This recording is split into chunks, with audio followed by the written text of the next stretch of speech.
Emotional abuse doesn't leave bruises, but it does leave scars. Scars on your confidence, your ability to trust, and the way you see yourself. It's subtle, it's confusing, and sometimes the hardest part is realizing it was abuse at all.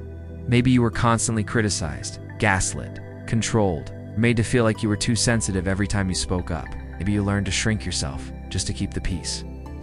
Maybe you still doubt your own emotions. Even now, healing from emotional abuse isn't about getting over it. It's about rebuilding your voice, your boundaries, your identity. And no, it doesn't happen overnight. But it does happen with the right tools and a lot of self-compassion. This video is not just about moving on, it's about rising up. Bit by bit, step by step, reclaiming the parts of you that were silenced, and learning to trust yourself again. Let's walk through that journey together. Part 1. Recognize. It was abuse, not just a toxic relationship. The first step in healing from emotional abuse is the hardest, actually recognizing it for what it was. Because emotional abuse doesn't look like what most people think. It doesn't always come with yelling or violence. Sometimes it's the silence, the subtle put-downs, the constant second-guessing. It's when you were made to feel like you were the problem, even when your needs were basic, your feelings were valid, and your reactions were human. Maybe they called you too sensitive. Maybe every time you brought up something that hurt you, they flipped it on you, made you feel like you were the one who needed to apologize. Maybe you felt like you were always walking on eggshells, trying not to upset them, constantly editing yourself just to keep the peace. That's not just a difficult relationship.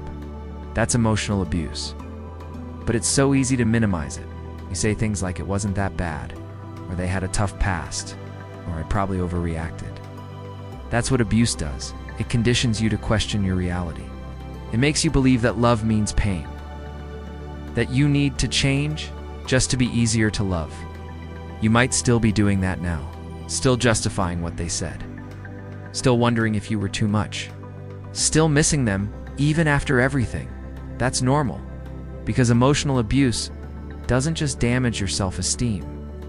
It distorts your sense of truth. It rewrites the story in your head until you don't even trust your own memory, your own gut, your own voice. But let this be your reminder. You're not crazy. You're not dramatic. You're not weak for being affected. What happened to you mattered, even if they never admitted it, even if no one else saw it. Naming it is the first act of taking your power back. You're not overreacting. You were adapting. You were surviving in a dynamic that slowly wore down your identity. And now that you're out, or even if you're still untangling from it, the first step to healing is to tell yourself the truth. It was emotional abuse, and now you get to heal not because they changed, but because you are ready to part. 2. Stop internalizing their voice, even after the relationship ends. Their voice doesn't. That's one of the hardest parts about healing from emotional abuse. The way their words stay with you. The insults, the judgments, the subtle jabs. They don't leave scars on your body, but they echo in your mind. You hear them when you're trying on clothes, when you're speaking up, when you're starting something new. You hear that voice saying, "You're not good enough. You're too much. No one else would put up with you." But here's the truth. That voice isn't yours. It was planted. Now it's time to uproot it. Emotional abuse works by repetition. They didn't break you with one insult. They wore you down over time until their opinion of you started to sound like your own. That's not self-awareness. That's conditioning. That's what happens when someone convinces you that their treatment was normal and your pain was an overreaction. So how do you stop internalizing their voice? Start by noticing it. Call it out. Literally, when that thought pops up, "I'm a burden. I mess everything up. I'm too emotional." Pause. Ask yourself, whose voice is this? Does this sound like love? Or does it sound like control, criticism, fear? Once you start noticing it, you create space between you and it. You start to realize you've been walking around with someone else's voice in your head, shaping how you see yourself. Then you don't have to keep carrying it. Next step, place it gently. Not with fake affirmations or forced positivity, but with truth. With your voice, it's okay to feel what I feel. I'm not too much. I was just with someone who wanted me to be smaller. I'm allowed to exist without apology. Remember, unlearning takes time. This isn't about flipping a switch.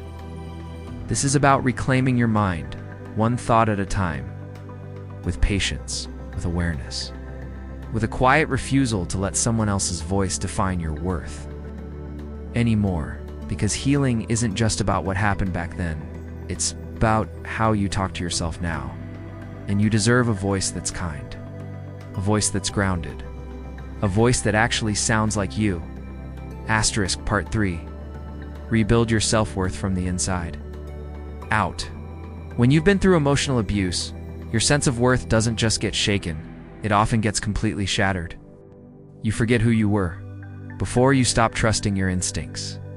You start believing that love has to come with pain, that you have to earn it, that you're lucky just to be tolerated. But that's not love. That's conditioning. And now, step by step, it's time to rebuild. And no, this isn't about telling yourself you're amazing every morning in the mirror. Real self-worth isn't built through forced affirmations or fake confidence. It's built through small, consistent acts of self-respect. It starts by listening to yourself, paying attention to your needs, and actually responding. It means noticing when you're tired, when you're triggered, when something doesn't feel right. And instead of brushing it off, you pause and say, "This matters." Rebuilding self-worth also means rewriting your inner definitions. Maybe you were taught that being easy to love means staying quiet, avoiding conflict, or putting others first. But now it's time to define your worth based on who you are, not what you do for others. Your value doesn't decrease because someone failed to see it. Your sensitivity isn't a weakness. Your voice isn't a threat. And your boundaries are not punishments. They're self-protection. That's where healing begins. Start doing things that remind you who you are outside of the relationship. Reconnect with things that light you up. Create, move, rest, express. Not for validation, but to come home to yourself. The more time you spend doing things that make you feel grounded, proud, and present, the more you start to remember, I'm not broken. I was just hurt. And if that hurt made you smaller, quieter, more hesitant, that's okay. You're allowed to be in progress. You're allowed to take up space, even if your voice shakes a little. Self-worth isn't loud. It's not aggressive. It's the quiet, steady truth that you are enough now, not later, not after you prove it, not after someone else says so. You are worthy because you exist, period. And every time you treat yourself like someone who deserves care, your self-worth grows stronger. Not from the outside in, but from the inside out. Part 4. Set boundaries without guilt. One of the hardest things to do after emotional abuse is setting boundaries. Not because you don't want them, but because you've been trained to feel bad for having them. You were probably made to feel like saying no was selfish, that expressing discomfort was too much, that asking for space meant you didn't care. Over time, you learn to silence your needs just to avoid conflict, to tolerate things that hurt you just to keep the peace. But here's the truth. Boundaries aren't walls, they're doors. They don't push people away, they show people where the safe, respectful entry points are. Boundaries protect your energy, your dignity, and your healing. And you never need to apologize for having them. Still, guilt shows up. The moment you say, "I'm not comfortable with that," your brain floods you with doubt. What if they think I'm cold? They leave? What if I'm being dramatic? It's not guilt, that's conditioning. That's the voice of survival, shaped by someone who taught you that love meant being available, agreeable, and self-sacrificing. But that wasn't love, it was control. Setting boundaries now is part of your recovery. It's how you reteach your nervous system that you're safe, not because people behave perfectly, because you are watching out for you. Start small. Say no to things you don't want to do. Take time to respond. Instead of explaining everything immediately, limit access to people who drain you. And when someone pushes back, let them. You're not responsible for how people react to your boundaries, only for setting them with clarity and respect. If they guilt trip you, ignore your needs, or twist your words, That's their emotional immaturity, not your failure. The more you practice boundaries, the more empowered you become. You start to feel less anxious, less resentful, more clear. Because suddenly, you're not living in fear of disappointing everyone. You're living in alignment with you. Boundaries are how you show up for yourself. They are love-directed, inward first. And the more you honor them, the more you begin to trust yourself again.